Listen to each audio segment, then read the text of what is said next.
Welcome to another episode of Game Time. I'm JP Murrieta at Sandia Prep with the girls soccer team and head coach Matt Westerland. Thanks for joining us. Thank you very much for having us. The state soccer tournament right around the corner. You earned the #1 seed. How big was that for the team and the program to earn that #1 spot? I think it's really, in my opinion, tradition. It's something that we come to expect of ourselves. It's something that, when it comes to the expectations set at the beginning of the season, it's something that every single player has for us. You have won a state title before. You've gotten that first round bye. Does that first round bye work to your advantage to get people healthy? Are you worried about rust? You have so much time between matches. I mean, it's really both of those, JP. It's one of those things that we do have a lot of players that are coming off injury that need to get healthy, but it's one of those things that you have so much time in between your last game and the first game of state. You really want to make sure that coming into the first half of that game on Wednesday, no cobwebs, lots of energy. You've won the last 3 state titles. What would it mean for this program to win a 4th and 9th overall? It's the expectation. It's really what we have at the end of the day is setting a record that our school wants to have. The girls have never won 4. And I guess it's something that me personally, I want to be catching up to the boys coach, Tommy Smith, a really good friend of mine. And I know that we, without a doubt, are going to rise to that expectation. You mentioned the girls. Who's been getting it done for you this year? This is a real senior deep squad. That's one of those things when you have 7 seniors and then you have 9 freshmen and then we have a little sprinkling in between of our sophomores and juniors. It's everything from the back to our midfield to our goal scorers. I mean, we have a fantastic front line with a freshman and a senior. We've got a back line that's full of seniors and juniors, and our goalkeeper, Sam Jeffries, has been there, since I've been a coach here. So it's one of those things that, aside from keeping the expectation of winning, I think that defensively we have what it takes to be not allowing a whole lot of goals come this tournament. You talk about the expectations of winning. At the beginning of the year, going back to when you first started, do you lay all this out? Do you talk about getting the state championship? How do you approach it as a coach? It really is something that you take week to week. And at the beginning of the season, from our standpoint, it really is establishing a foundation of habits, of installing our system, making sure that it's, those individual habits that you have to establish, from defending to attacking to buying into what your position is. And then at the end of the day, making sure that we hold each other accountable for everything, for our wins, for our struggles, for bringing each other up. And when it comes to what we want as a team, the state title is those things, but I think outside of that, we had the expectation of winning every single game. And I think the record of 19-1, I really think that's held pretty close to true. Well, your record earned you a first round bye. A lot of teams didn't have a first round bye. Let's take a look at the brackets and see who did advance to the quarterfinals.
Welcome back to Game Time. I'm here with the Sandia Prep girls soccer team and head coach Matt Westerland. You had the first round bye. You face Santa Fe Prep in the quarterfinals on Wednesday morning. How do you match up with them?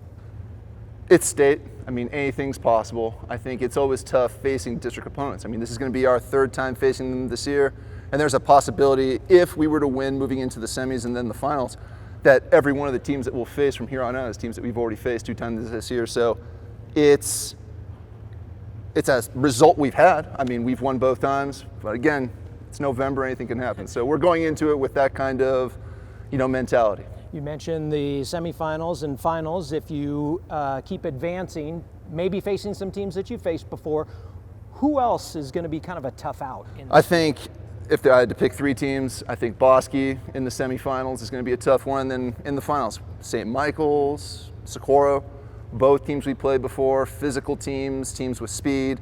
But I really do think that if we're a team that plays to our strengths, plays to our identity, I really think the kind of possession-based team that we are is really going to shine through in those kind of situations. We rise to those occasions. As a head coach, how do you prepare them for this week, this time? It's been building up all season. Do you have any motivational words? How do you get them excited?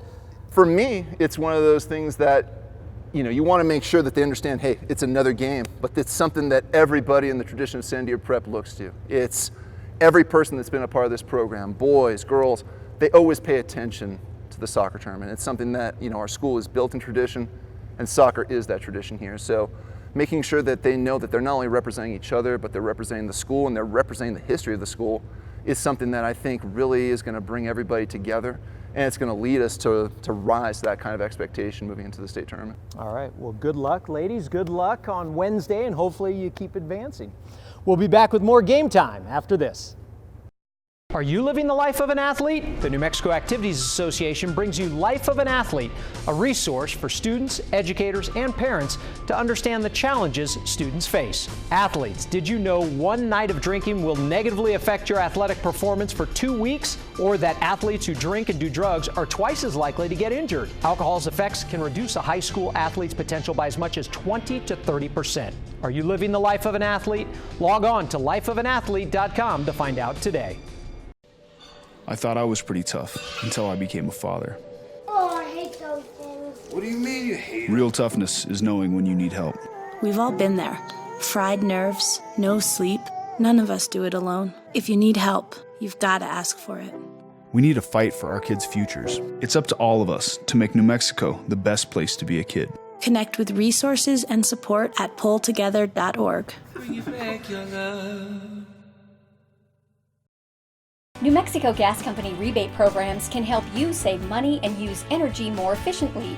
Your furnace is essential for those colder seasons. Natural gas is the best way to heat your home. A natural gas furnace offers exceptionally even heat. It also costs less than most other heating systems. Have a high-efficiency heater or boiler installed by a participating contractor and earn up to a $375 rebate. For more information on New Mexico Gas Company rebate programs, visit nmgco.com.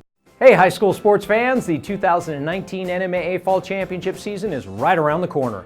I know a lot of you really enjoy purchasing our state championship programs. Well, now we are giving everyone an opportunity to see one at no charge. You can view it online for free. This year, the NMAA will have the state championship programs online only. A hard copy will not be sold at the event. So how do you get a chance to see it? Well, the online programs will be available on the NMAA 24/7 app. The only way to view the programs is by downloading the NMAA 24/7 app. So download the app today for free.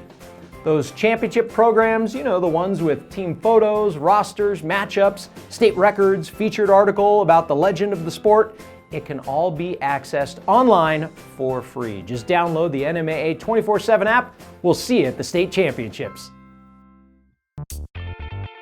The New Mexico Activities Association is excited to announce the NMAA 24/7 mobile app. Whether you're a student, coach, parent, or player, you can have the power of the NMAA right in the palm of your hand. Find scores and schedules, follow your favorite teams, receive special offers from NMAA sponsors, get state championship information, highlights, features, and much more. Download the free NMAA 24/7 mobile app in the App Store or Google Play. Get it now. Welcome back to Game Time. The regular season wrapped up in high school football this past weekend. The brackets are set, but before we take a look at the playoff matchups, let's take a look back at some of the big matchups and rivalry games from last week. One of the highly anticipated matchups of the week was Clovis at Cueva for the district championship, and it didn't disappoint. Clovis built up a 15-0 lead, but the Bears came back. Cueva took the lead thanks to Tyler Jensen's fourth quarter touchdown, but before the clock hit zero, the Wildcats marched downfield and scored the game winner on a TD toss from Chance Harris to Malik Phillips. Clovis with a 35-30 win, a district title, a top 4 seed, and a first-round bye in the playoffs. Las Cruces and Mayfield always produce one of the biggest crowds of the year. The Trojans jumped out to a 3-0 lead in the first, but that was the only lead they had all game. Las Cruces running back Johnny Terrazas made it a 7-3 ball game in the second quarter, and the Bulldogs got one more. Marcos Lopez aired it out to Riley Clark for another score just before the half. Las Cruces beat Mayfield for the fourth straight time, 21-18. Las Cruces is the district champ for the first time since 2016. They're a 5 seed and will host Sandia Friday night, while Mayfield is an 8 and will take on Carlsbad on Saturday. Roswell and Goddard got together at the Wool Bowl for bragging rights. Roswell remained unbeaten with a 24-14 win. The defending state champs earned the number 1 seed in their bracket, with Goddard getting the 3. Alamogordo threw a wrench into Artesia's playoff seeding. The Tigers went on the road and beat Artesia in the Bulldog Bowl. Alamogordo jumped out to a 14-0 lead in the first quarter and held on the rest of the way. 28-22, Alamogordo with a big win. With the victory, Alamogordo earned a 9 seed and Artesia dropped down to a 10. Capital hosted Santa Fe with their district title on the line. Jaguars running back Luke Padilla is the school's career rushing leader as a junior, and he racked up 200 yards and 2 touchdowns as Capital shut out Santa Fe 28-0. Capital earned a district title, a number 7 seed, and a home date with Artesia in the first round. The Portales Rams look ready for a postseason run. Portales won a district title by beating Lovington 35-13. Portales built up a 21-7 lead at halftime and held the Wildcats to just 6 points the rest of the way. Portales is a district champ and a 2 seed with a first-round bye in the playoffs. The Rams will take on either Taos or Silver. Lovington is a 3 seed and will get the winner of Aztec and Bernalillo. Melrose and Magdalena met up in the 8-man quarterfinals. Melrose beat Magdalena once already this season, and last week's game was no different than their first meeting. 60-8 the final this time around. The Buffaloes outscored Magdalena 124-20 in their 2 games this year. Melrose will travel to Manal this week with the winner moving on to the state final. And the El Dorado Eagles wrapped up their regular season with a 31-14 win over Sandia. Quarterback Zach Hoffman threw a 69-yard scoring pass on the Eagles' first play from scrimmage, this one to a wide-open Xander Gibson. The Eagles earned a spot in the playoffs. El Dorado will face La Cueva this week. Speaking of the playoffs, here's a look at the brackets.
That 6-man football championship takes place this weekend in Elida.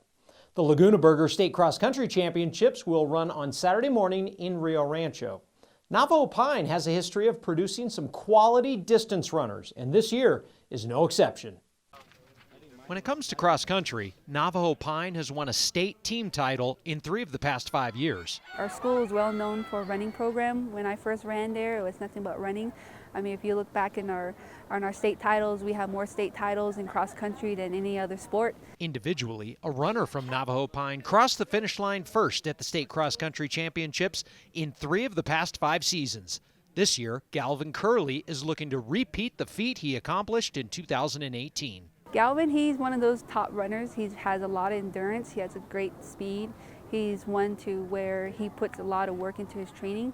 He gets very confident when he gets into his racing mode. Curley is a senior and the defending state champ. He first got into running reluctantly at a young age. I started when I was in 3rd grade, when I was going to my grandma's house. My mom dropped me off with my brothers, and I would just cry because I couldn't keep up with my brothers, and that just hurt me so much. So I made a goal for myself to beat my brothers. He eventually would beat his brothers, and the competitive spark lit a fire inside Galvin. In 7th grade, that's when I started to realize that I liked running, because I had almost been undefeated. I lost 1 race, and that just motivated me to keep running. When I'm on the line, I always tell myself everything's going to be okay, stay calm, And when the gun goes off, I just tell myself your hard work's going to pay off. Just keep running and run hard. Just keep running and run hard.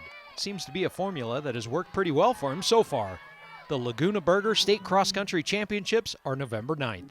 That's going to do it for this episode of Game Time. Remember to check us out every week. Game Time is the most comprehensive high school sports show out there. Tell a friend about it. Also, make sure you get on out to the Fuddruckers State Soccer Championships this week, as well as the Laguna Burger State Cross Country Championships on Saturday. It's a lot of fun out there. Until next time, here's your meme of the week.